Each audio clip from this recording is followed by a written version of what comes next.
పూల్లో దాగున్న పళ్ళెంతో అతిశయం, ఆ సీతాకోక చిలక ఒళ్ళెంతో అతిశయం, వేణువులో గాలి సంగీతాలే అతిశయం, గురువెవ్వరు లేని కోయిల పాటే అతిశయం, అతిశయమే అచ్చెరు వందే నీవేనా అతిశయం, మాగిరులు ఈతరులు ఏ ఝరులు లేనప్పుడు ముందున్న ప్రేమేగా అతిశయం.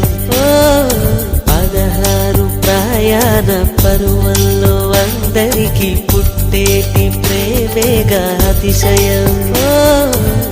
పువ్వుల్లో దాగున్న పళ్ళెంతో అతిశయం,